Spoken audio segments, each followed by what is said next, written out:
going on, fam? Welcome to another episode of Coffee Break. Of course, you're now with me. My name is Shai. Now, before I introduce our topic and, of course, my fellow hosts for this episode, don't forget to please share this video to your walls and, invite your friends also to our discussion for today. And it's very interesting because a lot of couples get into to talks about this particular topic. So without further ado, so I won't be pressured by myself here, let's welcome DJ Chloe. Hi! Hi, Shai. Hello. Hi, Chloe. So are you worried about our topic ba? Well, coming from being, what do you call this? Pinutakte ako the other day. So I'll be very careful today. Sa page ko. But yeah, I am excited about our topic for today. Kasi like, someone like me na may anak na, and then someone like you na single pa. We can share a lot of, we can talk a lot about a lot of things. You can share your views with me. I can share my views with you and with the audience as well. Right. Sige. So with that, yes, we are going to be talking about kids, about marriages that, or rather couples who may or may not have or want to have kids. So, I'm sure a lot of people are like, what? Of course not. If you get married, you'd want to have kids. That's like the next step. Totally get that. So that's exactly what we're going to be talking about right now. So first question to Chloe, because you're a mom, right? Before you had your kids, did you ever really want to have kids? Yeah. That was really the goal. Okay. Back in the days, when I was in high school, napasali din ako sa mga beauty contest. Wala kang choice pag in-assign ka ng teacher. And nakalagay doon, ano daw yung gusto ko when I grow up or, katapos mag-aral. Ang nakalagay lang doon, ang answer ko was like, I just want to be a simple housewife. And of course, being a simple housewife, kailangan may anak ka. Alam ko na gusto kong magkaroon ng anak. Okay. So talagang ever since, you wanted the path, first comes love, then get married, and the whole caboodle, right? The classic steps that you'd want to go through. Okay. Now that you have your kids, could you ever imagine yourself na talagang, do you imagine a different lifetime, a different universe na wala kang mga anak? To be very honest, sometimes it gets to you. Especially when the going gets tough and when they start having opinions on their own. When they could think on their own na, tinuruan mo Yes, na pinipilit nila sa'yo. Minsan naiisip mo, ano kaya, ibalik ko na lang tong mga to sa pinanggalingan nila. Iiwan ulit sa bangin, sa ilog, kung saan mo napulog. Di ba gawin mong pusa? Di ba back in the days, yung mga pusa, nalagay sa sakot. Anyway. Okay. So at some point, but that's mostly because of the fatigue, the stress, yung pag napupuno ka na. But I personally think, I cannot imagine you not being a mom. Really? Feeling ko lang talaga.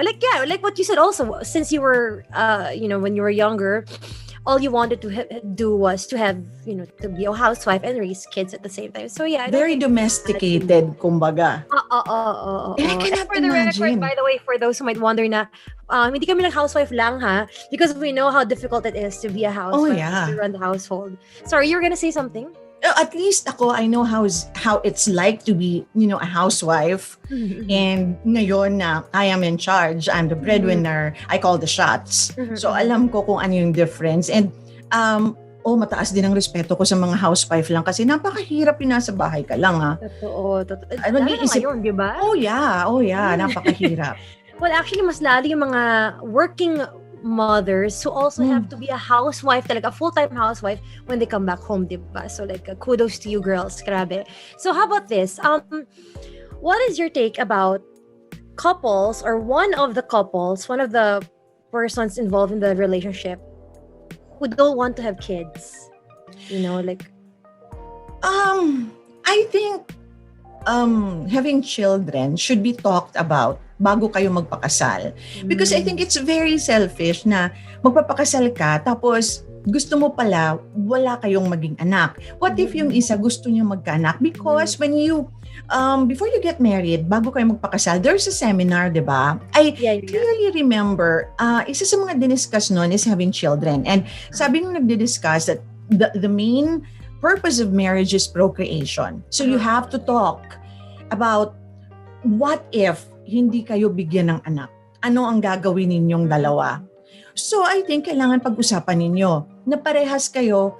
We're getting into this because we both want to start a family. Now, if one of us do not want to have kids, kailangan pag-usapan nyo. Ngayon, kung gusto nyong magpakasal at parehas kayo, ayaw nyo magkanak, choice nyo yun eh.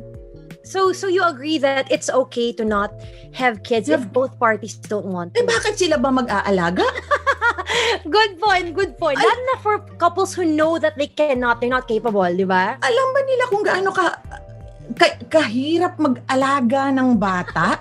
Oh my goodness. It's not so, people will just, they will just keep on telling you, mag-anak na kayo. Nakaka-pressure yun. Lalo na dun especially sa babae, pagka hindi pa nabubuntis. Pag nagkaanak ka naman, tapos isa pa lang, sasabihin, kailan mo ba yan susundan? Mo ba kailan nyo? That just goes to show that people always have something to say about your life. Grabe. True.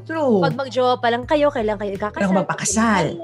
Kailan kayo magka-baby, etc. Talaga, kailan pangatlong apo, di ba? Nakaapat na kayong anak, kailan ka magpapatali? Problema lahat nila. Diba? Kaya mga tita, tigil-tigilan nyo na yan, hindi nyo sa problema. Okay, so you agree though that if the couple agrees not to have kids, it's fine. Pero what do you feel about, you mentioned about the seminar thing, di ba? Kasi they do really say that the purpose of getting married is for procreation, is for excuse me, Cooper, for the couple to have kids. Pero do you feel that dapat pa ba sinasabi yun hanggang ngayon? Like, well, I think it's part of the package kasi that they have to educate couples na ito yon. But I don't think pinipilit. Sinasabi lang nila na the purpose of marriage is procreation. And the reason why they are saying that, sa pagkakaintindi ko is, what if hindi nga kayo bigyan ng anak? So you have to have a plan B. Okay. Kasi what if hindi kayo bigyan ng anak? Anong gagawin yung dalawa? Okay. Diba? Now, it got me curious, no? For couples who have been trying for how many years already, but they couldn't have kids. I'm curious of what they feel about couples who really don't want kids pero kaya naman. Na-curious na lang, parang that just came to me right now, na parang, ano kaya isipin nila, no, na, example lang, ako hirap na hirap ako magka-baby, I struggle with my husband, tapos kayo, kayang-kaya nyo, you're young, pero ayaw nyo. Ayaw nila. Parang ganun, no? Would a person who's struggling right now condemn? Would you feel that they would feel bad about it or condemn the person who just takes it for granted? Do you feel that the person is taking childbearing for granted? Childbearing abilities for granted? Well, I cannot speak for them. Okay. What I can only say is, personal conviction ng bawat tao kung gusto nilang magkaanak eh. Hindi na natin, siguro no, para dun sa mga pakialamera, hindi rin naman natin alam kung malay mo, nagkokontrol silang mag-asawa dahil ayaw nilang magkaanak. But by the time na gusto nilang magkaanak, hindi pala talaga sila magkaanak because something is wrong with, either of the two. We don't really know. So, para sa akin, of course, having children is very, very important in a marriage. It completes, diba? But if you just want to be with the person, regardless kung magkaanak kayo o hindi, but you want to be with the person for the rest of your life till eternity, so be it. Yes. With or without kids, kahit paaso. Alam mo, ang dami kong kilalang mga childless couple na mas magagaling pa silang parents. Ako for one yung brother ko, hindi sila nagkaanak ng sister-in-law ko. Mas nadidil pa nila yung mga anak ko kesa sa akin. Yung sister-in-law ko, mas nadidisiplina pa nila, mas nakakausap nila kesa sa akin. Talaga. Ako lagi kong kaaway mga anak ko, lalo na lumalaki na. Well, that's your role naman talaga. The mother is really the iron fist dapat, di ba? And then the titos and the titas are supposed to be the cool ones. The cool ones, yeah. Unfortunate role yan eh. Unfortunate for the mother. Sila yung pinag-iiwanan namin pag may mga trabaho dyan muna sa inyo. Kasi wala na, they don't have kids and up to now, hindi talaga sila sinuwerte. So, yun yung example na they wanted to have kids. Nakunan nga yung sister-in-law ko eh. Kaya lang, hindi talaga sila sinuwerte. So, well, sila pa rin magkasama hanggang ngayon. Ang biro ko na lang sa kanila, ang anak mo, sabi ko sister-in-law ko, yung kapatid ko, lalaki. Kasi katumbas naman yan 5 sa kulit. Diba? So, yun. You have to, what if gusto mo nga, may anak kayo, pero hindi naman kayo binigyan. You have to be ready. Na hindi kayo. Pero kung it's a personal choice, hayaan na natin sila, guys.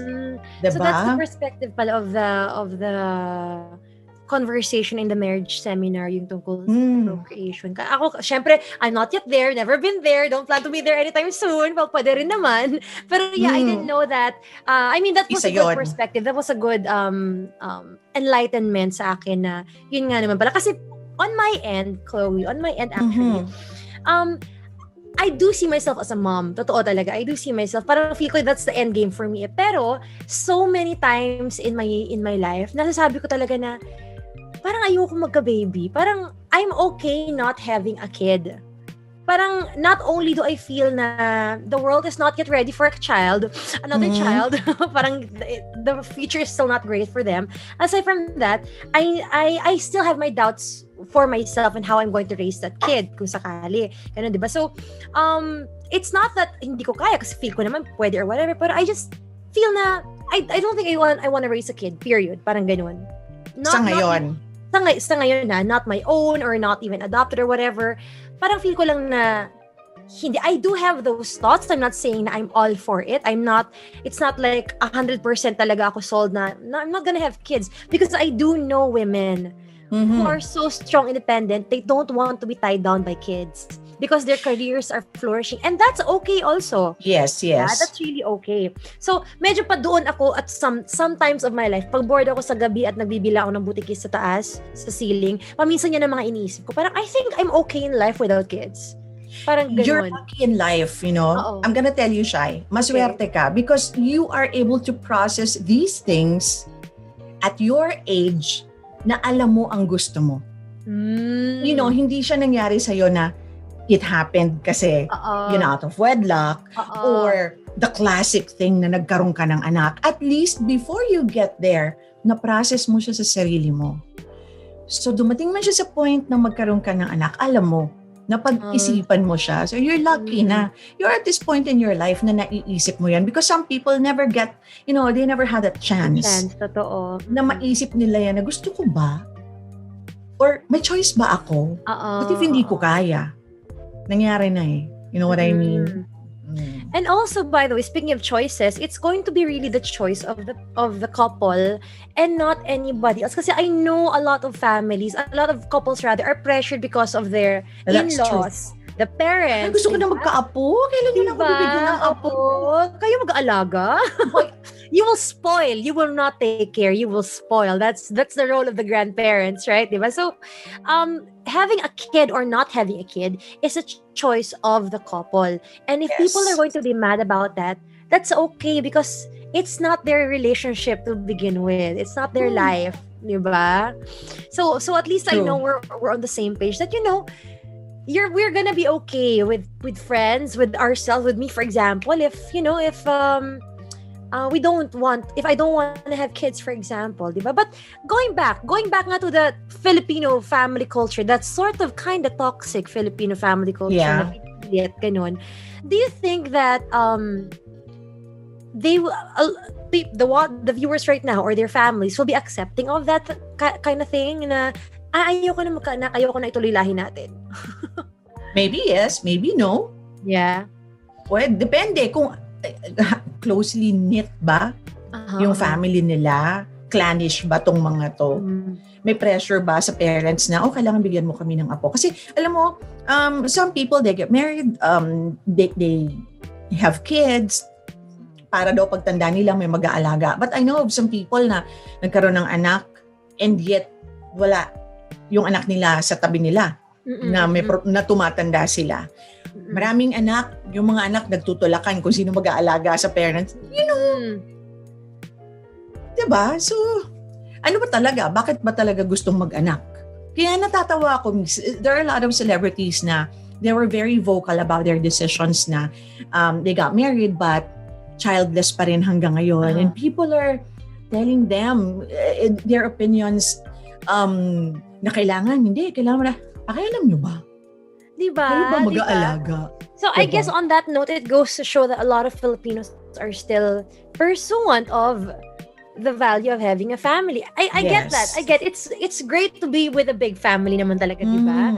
But what if there comes a generation where all of them or most of them are like, kahit wag na, kahit ayoko na magkaanak. So syempre, that family is eventually gonna grow smaller and smaller. Yes. And yes, it really does seem that Filipinos are not for that just yet. It's sort of a modern perspective kasi it's sort of a modern thing. Parang naging uso na lang na hindi na magkaanak. I don't think it's gonna happen in our culture. Our culture, not with the current setup na malalaki na, may mga anak na nasa parents pa. Alam mo yon. Tsaka talagang, lalo na pagka hindi talaga, what do you call this, yung family planning is not taken seriously. I don't think so. Diba? That's another issue. That Actually, is another issue. Right now, it's not about having childless marriages. It's about the family planning. Planning your family planning talaga. So I guess, with our rise of the population, lalo na this year, because unfortunately, because of the quarantine, we really had a rise with pregnancies, diba? Even teen pregnancies. Diba? So, on that note, I guess it's a good idea to just not have kids if you don't feel like it. Don't feel pressured kasi nga, tingnan mo yung population natin ngayon. Dadagdag ka lang. Lalo na pag talaga alam mo naman na hindi mo naman kaya. Totoo. I think that's the second reason for me to not want to have a kid. The first one is because you don't want one. You really, you don't see yourself as a parent in the future. If you and your partner agree on that, then go for it, right? And then, second reason is if you feel that you cannot take care of them financially, diba? Their education, you can't give them a good education. Because once again, the eagles are lying. Love will not keep us alive, guys. Okay? That is true. Hindi talaga totoo yung love will keep us alive na yan. You really have to be practical. And raising kids and family planning is very important. I'm not yet there, but I'm already freaking out about it, diba? The classic line that love flies out of the window when the stomach is empty, that is so true. Diba? It's so hard to say na, come hell or high waters. Now, there's a comment here, na if kung sakaling you can't have a kid or you don't want to have a kid now, would you consider adopting a kid in the future? Ako, I'm all for it also. Would you believe ngayon that my kids are all grown up and I am now close to seeing them fly? I would love to toss them and let them fly on their own. I cannot wait. Alam mo yun, I cannot wait. Kasi ako, as a parent, I think, ang magiging fulfillment ko, pag makita ko sila na kaya nila on their own. Successful, oo. Diba? I'm actually thinking, what if mag-adopt kaya ako? Para naman may kasama, diba? Or meron kang matulungan ba? Maayos mo ang buhay ng isang tao just because you took that baby or kid in. Naisip ko rin yun. Totoo. Like, I imagine myself, even let's say I do have a kid of my own, I still want a chance to give love to another kid who deserves it. Gets mo? Yeah. Parang sayang yung pagmamahal na pwede kong ibigay. Bigay pa. Oo. And of course, you also really do want to help, diba?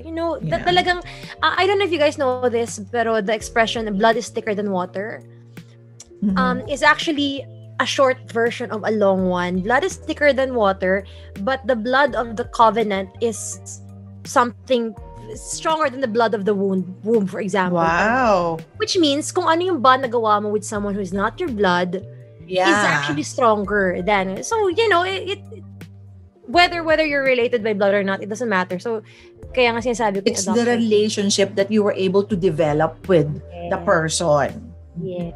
So, there's for couples who feel right now na, they can't have a kid, they don't want to have a kid, but in the future, you feel like, okay, parang gusto ko na mapala. Don't let people go tell you na, tingnan mo yan, matanda ka na, hindi ka na pwede magka-baby. Adoption is still an option. Yeah. There's always maganda that. nga yung I mean, not encouraging it. Baka sabihin na naman ng iba. But the thing about adopted kids, they're really special because they have been chosen. You cannot choose your child, and the children cannot choose their parents. But in adoption, you get to choose. So they're special. Diba? There was this one series I was watching before na sabi niya nga na she was adopted Sabi niya sa kapatid niyang totoong anak ng parents, ikaw aksidente ka, ako pinili talaga ako Oh. Which is true actually, di ba? So yeah, that's actually also a good idea. Not encouraging mothers to give away their kids, of course. Yeah.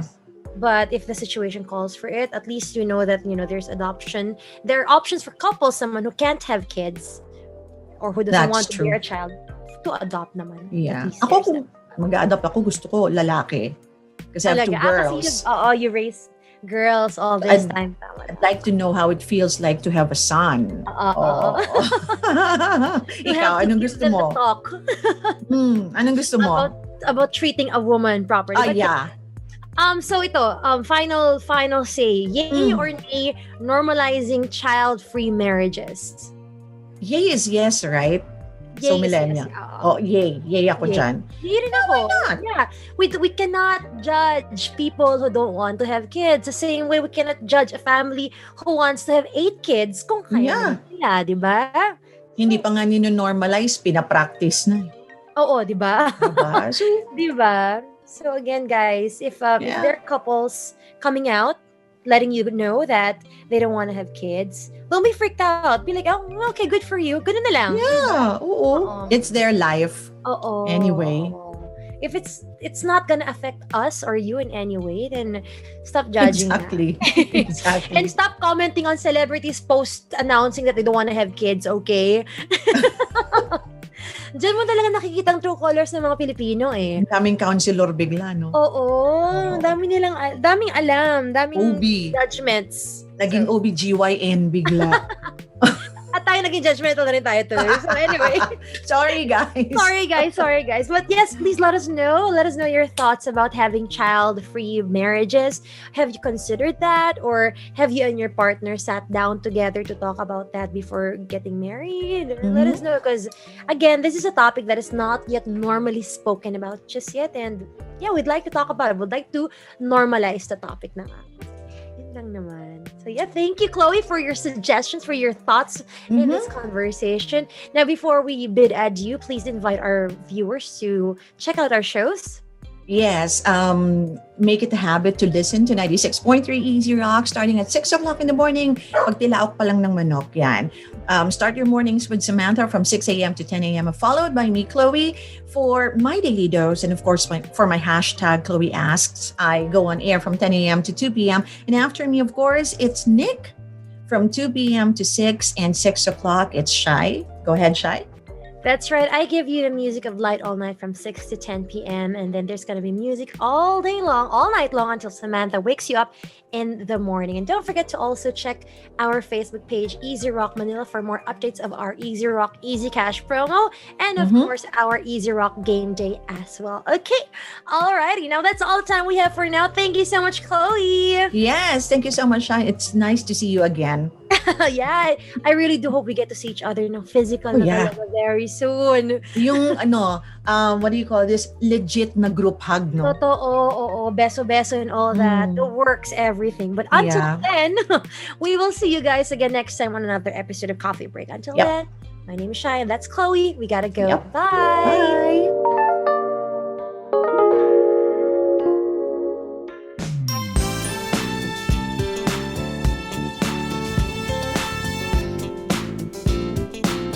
You're